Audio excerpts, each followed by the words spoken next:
County could soon see license plate reading cameras coming to the area. This after Sioux City's City Council approved the police department's offer that is to submit a grant to cover the cost.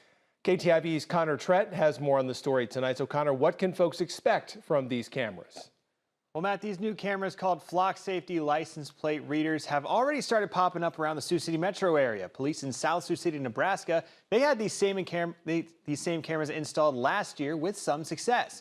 Tonight, the Sioux City City Council unanimously approved the motion to move forward in the grant process. The Justice Assistance Grant would cover the $130,000 cost of the equipment and setup.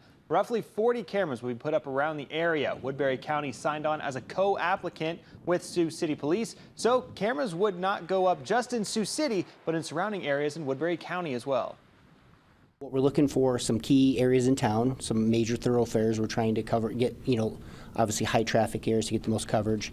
And same thing out in the county, just a little bit different. It's obviously going to be more rural, more interstate, more highway, that stuff, but those major intersections where we're going to get a lot of traffic and we're going to see a lot of people.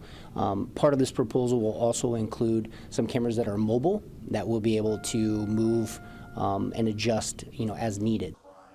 At tonight's City Council meeting, Mayor Bob Scott said he had some reservations about the cameras and raised concerns about whether the cameras will only be used for their intended purpose, which is reading license plates. I understand the importance of having cameras to track people down and that, but I just want to make sure we're not overreaching. I want to make sure they're used for their intended purpose and for nothing more. They've had them over in South Sioux for quite some time, and there's still citizens over there that are very apprehensive about them. I want to make sure we don't get into those situations. Sioux City Police Captain Ryan Bertrand says if all goes according to plan, we could start seeing these cameras going up as soon as late summer.